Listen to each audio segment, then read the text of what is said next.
لو أنزلنا هذا القرآن على جبل لرأيته خاشعا أنزلنا هذا القرآن على جبل لرأيته خاشعا أنزلنا هذا القرآن على جبل لرأيته خاشعا متصدعا من خشية وتلك الأمثال نضربها للناس لعلهم يتفكرون.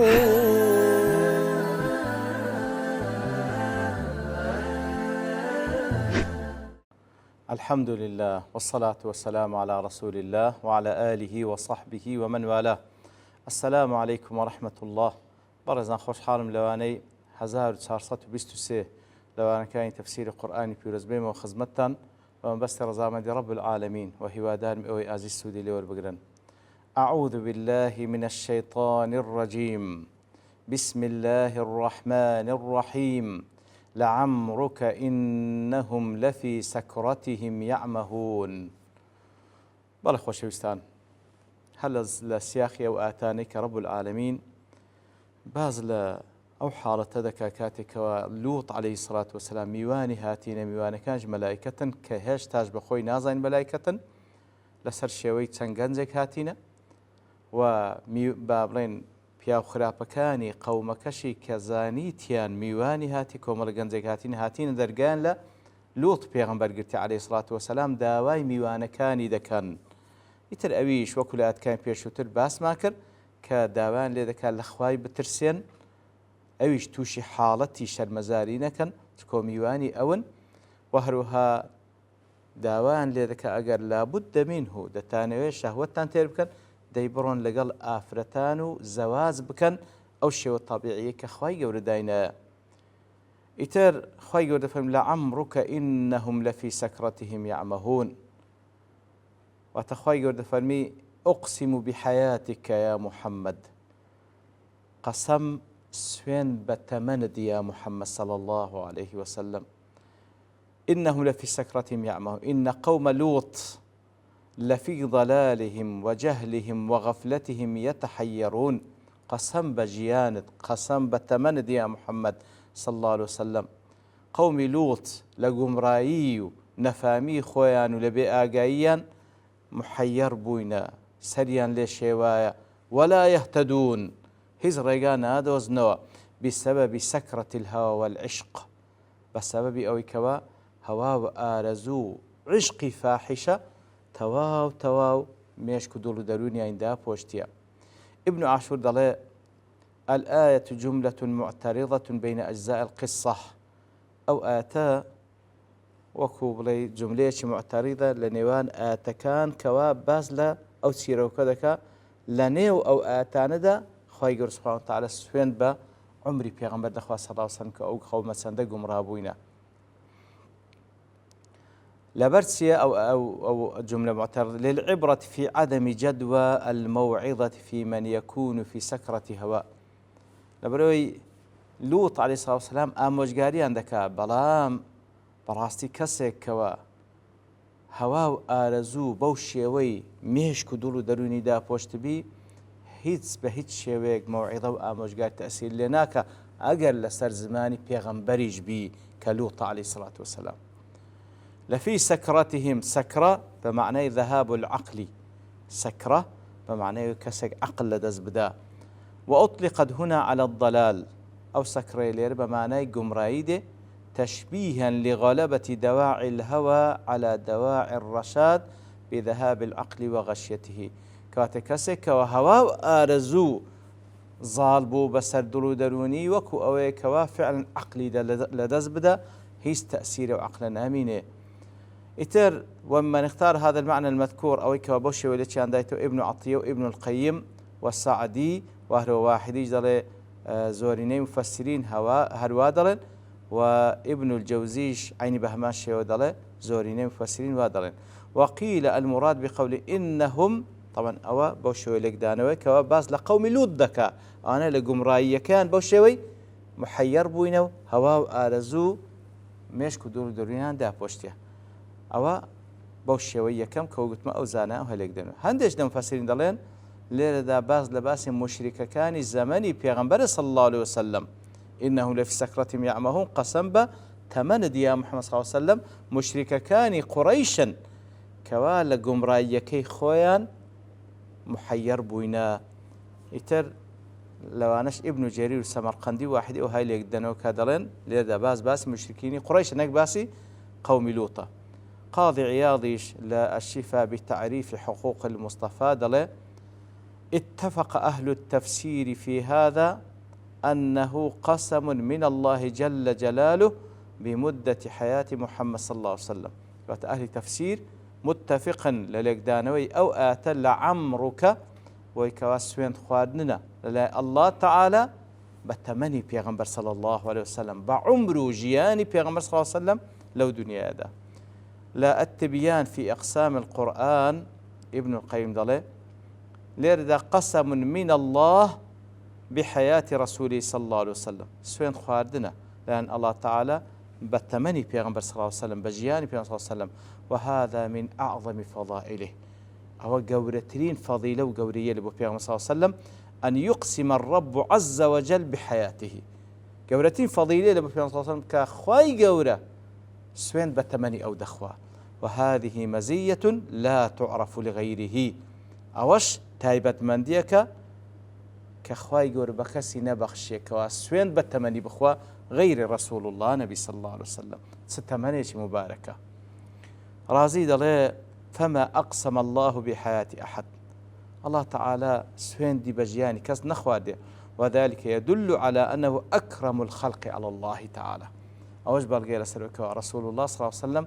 بريسترين مخلوق لا الله تعالى قرطبي دلي كره كثير من العلماء أن يقول الإنسان لعمري زوريك لزانان في أنواع مكروهة كسيك بلي لعمري لبروي معناه لعمري أي حياتي قسم بتمنم كواتا زوريك لعلماء في أنواع مكروهة كسيك سوين بتمني خوي بخوا وإن كان الله سبحانه أقسم به في هذه القصة أجرتي الله تعالى ليردا سوين بتمني في غمبة صلى الله عليه وسلم فذلك بيان لشرف المنزلة والرفعة لمكانه فلا يحمل عليه السوى ولا يستعمل في غيره بلام أو تايبت ببيغمبر صلى الله عليه وسلم أو تايبت ببيغمبر صلى الله عليه وسلم كواتس منزلته برزه الله إخوائي سبحانه وتعالى بلام أو تايبت بويل بغيره بكارنا هندري وهل ديسان التبيان في أقسام القرآن ابن القيم ضله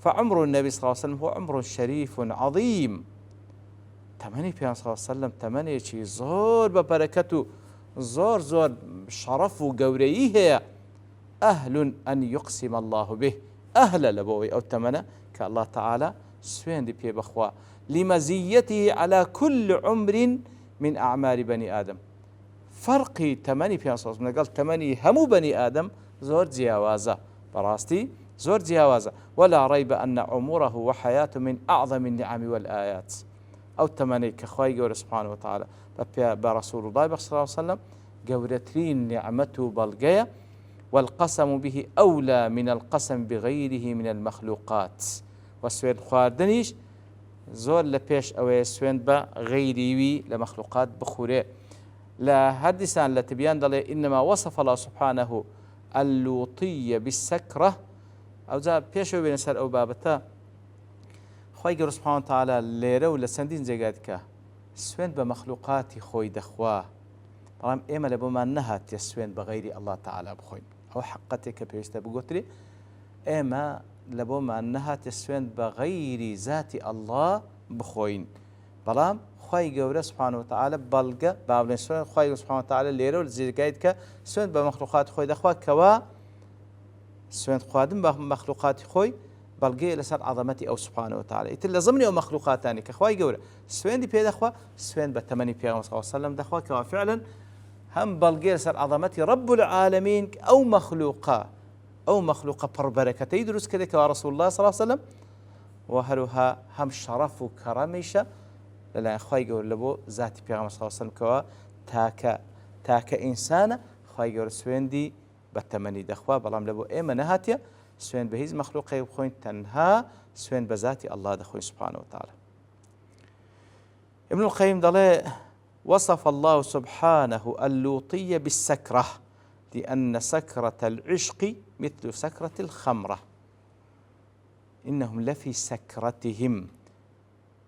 سكرة وەکو گوتمان ئەو حاڵەتەیەکەوە ئینسان عەقلی دادەپۆشرێ. عادەتەن کەسێک کە عارق بخواتەوە پێ سەکران، سەکرەت الخەمرە، کەواتە کە عارق دەخواتەوە ئەو عارەقە مێشتی دادەپۆشی و عەقل لەدەست دەدا.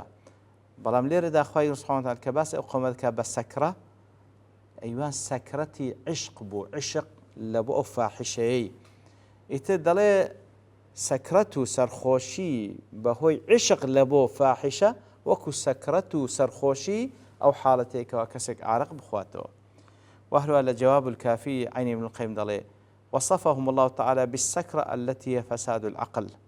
خی گەورە لێرەدا وەسفیان کرێ بە سەکرە کەوە عقلیان لەدەستدایە، والعمى الذي هو فساد البصيرة، عقلیان لەدەستدایە و چاوی دڵیشیان بینایی نەما. فالتعلق بالصور يوجب فساد العقل وعمه البصيرة وسكر القلب. فعلا التعلق بالصور پەیوەستبوون بە سوورە زیاتر لە بۆ عشق بەکاردێنرێ ئەو تعبیرە، پەیوەستبوون بە سوورەتی ئینسانێک ئەوجا ئافرەتە پیاوە و بە تایبەتیش بەو بابەتە قێزەونە لە نەتیجەدا خاوەنەکەی کەوا با بڵێن تووشی ئەو حاڵەتە دەبی عەقل لەدەست دەدا، چاوی دڵی کۆرە دەبی، دڵیشی دادەپۆشرێتن بەو سەرخۆشیەی کەوا تووشی هاتێ خوا پەنامەندە. بەڵێ ئیتر وەکو لە جێگای دیکە لە سوورەتی کە خوای گەورە سوبحانه وتعالى باز دەکا کە ئەوان واز لە لووت ناینن، دەرگای لێبەر نادەن، هەرچەندە ئەو ڕێنمونیان دەکا، مەوعیزەیان دەکا، دەڵێ بڕۆن زەواج بکەن لەگەڵ ئافرەتانی ئومەتەکەم یان ئەگەر مسلمان بن کچەکانی خۆم دەتان دەمێ، ئەوان بە هیچ شێوەیەک ئامادەنین واز بینن، هەتا وەکو مستحق دەبن بە عەذاب. لێ خوای گەورە یەکسەر دێتە سەر عذابەکەی لێرە. فأخذتهم الصيحة مشرقين، أي فأخذتهم صيحة عظيمة هائلة مهلكة وقت شروق الشمس. سبحان الله. دەفەرمی خوای گەورە سبحانه وتعالى ئەوانی بە عەذاب بردەوە. عەذابەکە چ بوو کە لێرە وەسفی دەکا؟ الصيحة، هاوار و دەنگێکی بەرز کەوا لە نەتیجەدا پێی لە ناو چوون لە چ کاتێک بوو؟ مشرقین، لەو کاتەی بوو کەوا شروق الشەمس بوو، لەو کاتەی بوو کەوا ڕۆژ هەڵات یەک دەنگی بەرز هات هەر هەمووی لە ناو چوون. واحدی دەڵێ مفەسرین دەڵێن صاح بهم جبريل صيحة فأهلكتهم. دەفەرمی ئەو دەنگە دەنجی جبریل بوو، دەنگێکی زۆر گەورە لە نەتیجەدا لە ناو چوون. أهل معاني دڵێ ويجوز أن يكون جاءهم صوت عظيم من فعل الله عز وجل، دەنگێک بوو کەوا بە ئەمری خوا سبحانه وتعالى خوای گەورە خەڵقی کرد بوو ئەو دەنگە هات لە بۆیان دەنگێکی گەورە بووە. رازي دڵێ أهل معاني دڵ ليس في الآتي دلالة على أن تلك الصيحة صيحة جبريل عليه السلام. دەفەرمی لەو ئاتەیز بەڵگەیەک نییە لەسەرێکەوە ئەو دەنگە دەنجی جبريل بوو عليه الصلاة والسلام. فإن ثبت ذلك بدليل قوي قيل به، أجر ببلغيتشي بهيز أو رأيه بالبش بكري أو بيدا قتري، وإلا فليس في الدلالة إلا على أنه جاءت من صيحة عظيم مهلك أو كوالات كذا باسكرا دنجيشي زور قوربوه كأوين لنا برديه حزب الجيش لسرني كوادنجي جبريل به. واحد ضلي قيل يقال إن أول العذاب كان مع طلوع الصبح. ضلي قلت لا سرتاي سزاك هل لقل بيانية كيبو لقل فجر كيبو ثم امتد إلى شروق الشمس. سبحان الله. لقى بداية فجر كيبو بردوان بو عذابك السريان حتى رجهالاته. لذلك قال مصبحين ثم قال مشرقين. كاتب بمصبحين باس كده لآتي ديك ومشرقينيش باسي دكا خوي سبحانه وتعالى ياخذ هلا كيف يشتر كواتا ان دابر هؤلاء مقطوع مصبحين هل سورته تفرمي ئەوانە دوابڕا دەبن لە کاتی سوبح و فەجردا لێشدا فەرمی فأخذتهم صيحة مشرقين کەواتە لە سوبح و لە فەجرەوە دەستی پێ کرد لەگەڵ شروقی شەمس کۆتایی پێ هات. سبحان الله. ابن عطية دەڵێ أهلكوا بعد الفجر مصبحين واستوفاهم الهلاك مشرقين. عين ابن عطية دەڵێ لەگەڵ فەجرەوە عەزابەکە دەستی پێ کرد بە هیلاک چوون بە تەواوەتی هەمووی بە هیلاک چوون لە کاتێکەوە شروقی شەمس دەستی پێ کرد لەگەڵ شروقی شەمس کە دەستی پێ کرد. فجعلنا عاليها سافلها وامطرنا عليهم حجارة من سجيل. ئیتر فجعلنا عاليها سافلها أي قلبنا عليهم مدينتهم. سبحان الله دەفەرمی سەراو ژێرمان کردن فجعلنا أعلاها أسفلها بەرزترین جێگامان کردن نزمترین جێگا. وأمطرنا عليهم حجارة من سجيل أي وأنزلنا عليهم حجارة من طين متحجر کەواتە قەلب کراوە سەراوژێر کراوە و بەردباران کران بە بەردێک من طین متحجر لە قوڕێکی وشکبۆوەی ڕق.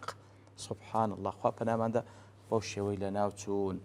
ئیتر خوای گەورە سوبحانەهو وتەعالا تعقیبەن لەسەر ناوچوونەکان ئاەتی تر دەفەرمێ بەڵام لەبەر تەوابوونی کات دەوەستین بە پشتیوانی الله تعالی لەوانی داهاتوو دێنەوە خزمەتی ئاەتەکە. وصلى الله وسلم على نبينا محمد وعلى آله وصحبه أجمعين وآخر دعوانا أن الحمد لله رب العالمين. لو أنزلنا هذا القرآن على جبل لرأيته خاشعا أنزلنا هذا القرآن على جبل لرأيته خاشعا. أنزلنا هذا القرآن على جبل لرأيته خاشعا متصدعا من خشية الله. وتلك الأمثال نضربها للناس لعلهم يتفكرون.